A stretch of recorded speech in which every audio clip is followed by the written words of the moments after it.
I was shocked to learn that I hadn't been cool for decades when we reached that moment and saw it on the screen. In Hollywood, Dustin Hoffman was a well-known and admired actor. He received 2 Oscars, dozens of well-known roles, and a reputation for displaying a lot of emotion on screen. Behind the scenes, however, things weren't quite so easy. With Hoffman at 87, fresh accounts are emerging that present a very different picture. Some of these accounts came from Hoffman's close associates, while others were verified by Hoffman himself. On-set altercations, manipulation, decades-long cold shoulders, and a few instances that most artists would not have dared to encounter were all part of the experience.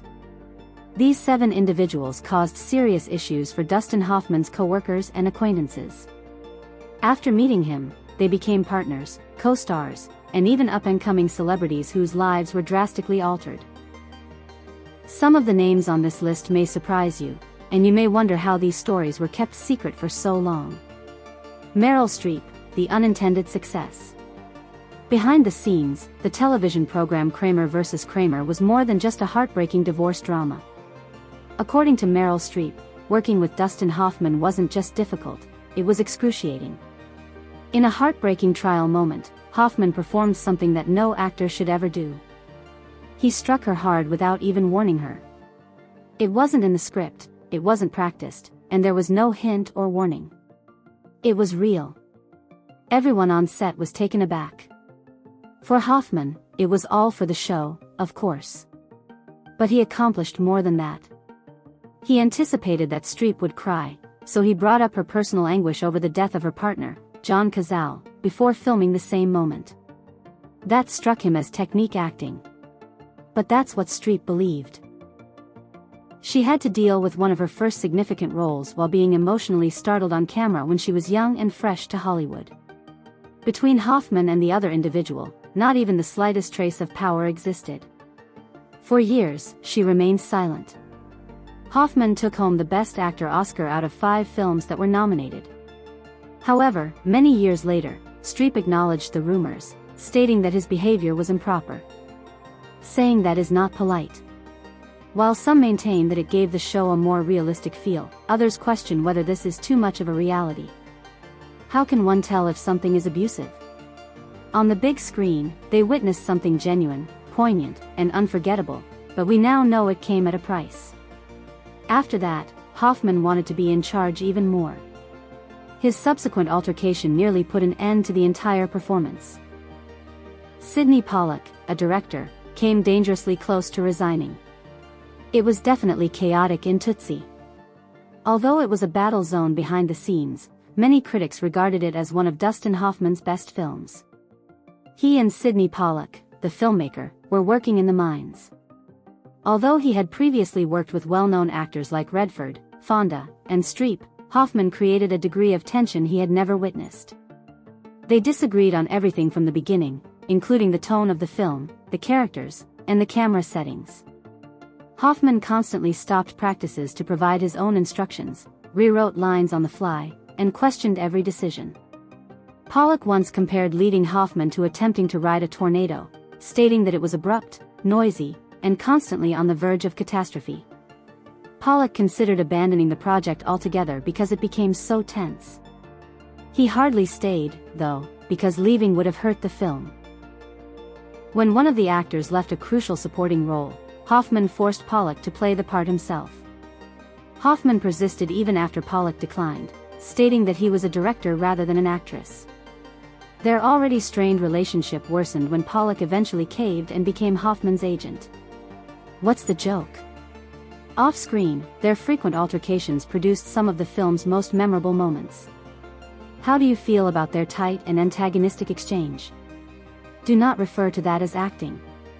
It was accurate. It was like walking on eggshells, according to those who worked on the film, because you never knew when something spectacular or explosive might happen. But Tootsie ended up becoming a favorite in spite of everything. Not all of Hoffman's employees were as powerful as Pollack. There was less strength among those who were just getting started. The pivotal meeting that altered everything was Wendy Riss. Wendy Riss, a budding playwright, was in the middle of a popular theatrical production in the early 1990s. She met Dustin Hoffman and his producer at this point. It seemed like her big break, the kind of opportunity that might instantly make her a well-known screenwriter. However, Riss claims that the meeting quickly took a different turn. She claimed that Hoffman shifted the conversation to her personal life when she tried to offer her idea. After allegedly saying something unrelated to the project, he proposed that they meet in a hotel to discuss it more. Rather, Riss declined, attempting to dismiss it with a joke and resume his work. The tone immediately altered. She remarked there was no life in the room. She never received a response, and the pitch was dismissed. The opportunity that should have made her famous ended in a peaceful blank, and her tale was never developed. The worst part was what came next. Riss shared it with colleagues in the hopes of receiving support. "Don't push this," she was warned. "Dustin Hoffman is this person. You'll lose." She remained silent for years because she believed no one would believe her. Not because she was afraid. It wasn't until 2017 that she finally shared her experience in public, not to exact revenge but to clarify why her early Hollywood fame seemed to go in an instant. Even though Riss eventually found her way into television, working on series like The Killing, she never forgot how easily a single encounter with the wrong person might kill a relationship. Nor was she by herself. Hoffman also made trouble for others, some in front of everyone and very early in his career. His co-star Terry Garr advised him to stop talking. Terry Garr had previously collaborated with odd actors. She had collaborated with filmmakers ranging from Francis Ford Coppola to Gene Wilder. But when it came to Dustin Hoffman on the Tootsie set, even she knew what to do. Garr didn't hold back in conversations after all these years. Hoffman was described as domineering, exhausting, and constantly interfering in decisions that weren't his. She performed like a kind actress going through a difficult moment in front of the camera. However, she had to cope with a co-star behind the scenes who appeared more interested in directing than in acting.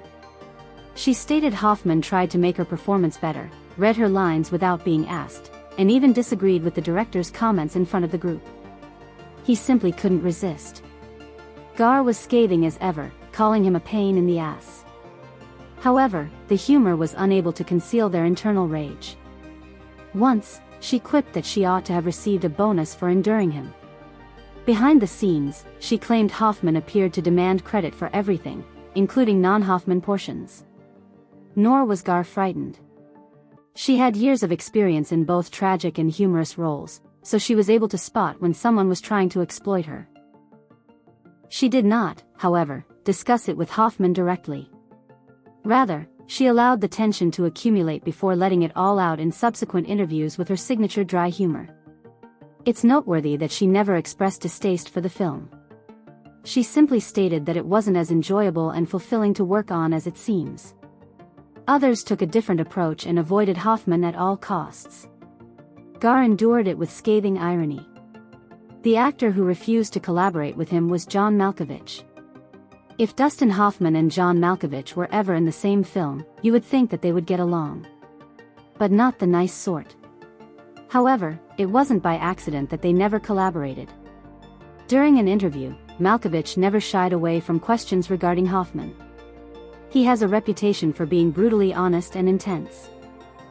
He was direct in telling him that he was being cruel.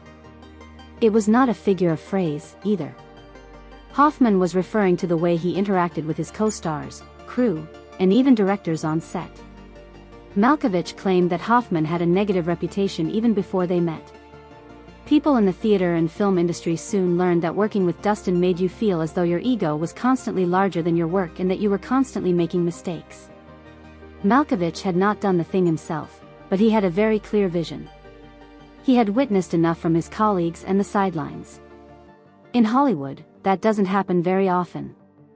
Actors generally get along. Malkovich? Not at all. He was raising the alert, not chiding.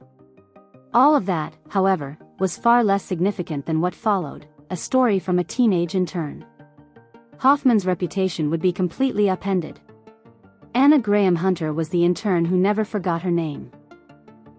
In 1985, Anna Graham Hunter interned on The Death of a Salesman production. She collaborated with one of her favorite performers, Dustin Hoffman, when she was 17 years old. She didn't get any ideas, though. Rather, she left with a narrative she hasn't shared in over 30 years. Hunter claimed that she had many uncomfortable moments throughout her time on set. She claimed that Hoffman frequently made crude remarks about her, making her feel inferior, ashamed, and uncomfortable.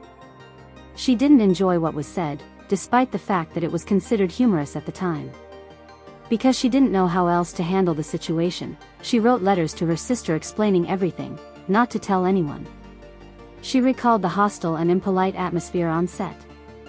In a room full of strong people, she was simply another young woman who didn't consider the impact of their words or how they would be seen. Long after she had gone on with her life, Hunter shared her experience with the public in 2017.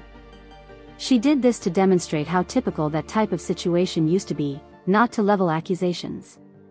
Her narrative was about being honest and how small things can have a large impact. It wasn't meant to be demeaning. A young individual attempting to study in an environment with unclear rules and little regard for professionalism soon attracted a lot of attention. The story was so similar to those that everyone had heard previously, not because it was shocking. But go back to the beginning if you believe that behavior occurred only once. Even Hoffman's major breakthrough was tense. Catherine Ross, the strange non-acting flirtation. Dustin Hoffman rose to fame in The Graduate as the new child who doesn't fit in with Mrs. Robinson's hip, closed-off environment. It was difficult to ignore the tension in the film. But behind the scenes, things weren't quite as seamless. Elaine's actress Catherine Ross later described the strangeness and awkwardness of working with Hoffman on set. She claimed that the atmosphere was distant and icy, particularly at the parts where she had to show vulnerability. Hoffman contributed a level of vigor that didn't seem to originate from collaboration. I felt isolated as a result. Between takes, he wasn't warm. His lack of comfort and trustworthiness was crucial when documenting intimate encounters.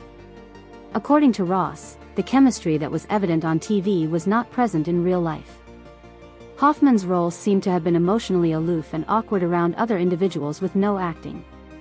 There wasn't enough conversation throughout rehearsals, and even simple moments felt weighty. Later on, Ross hinted that while the technique didn't work, the outcome did. She assumed it was because Hoffman was so invested in the part, which would occur frequently throughout his career. There were no newsworthy crimes or explosions. Only a subtle tension existed. As in when someone is attempting to keep up while the other person is mired in their own process. Many people's experiences for decades to come were shaped by that early separation. Uncomfortable behind the camera, yet brilliant in front of it. Who is the tyrant or the genius? Dustin Hoffman's career is undeniable. He has starred in numerous well-known roles, won 2 Oscars, and is renowned for having a range of emotions that few performers can equal. Behind that genius, however, comes a trail of tension, unease, and tales that present a far more challenging picture. Hoffman didn't just make movies, he had an impact, for better or worse, from his arguments with directors, co-stars, and interns who felt overlooked to Meryl Streep's emotional manipulation. It was referred to as ego or work-related commitment. He leaves behind more than his actions at the age of 87. He battled with them to obtain them as well. To inquire about his greatness is insufficient. What did everyone else lose by being great? Someone who frequently pushed too hard. Was Dustin Hoffman a misunderstood genius who disobeyed the law for the sake of art? Please share your thoughts in the comments section. If you would like to hear more undiscovered tales from the heyday of Hollywood, don't forget to click the bell, like, and follow. The Icon's true narrative is only getting started.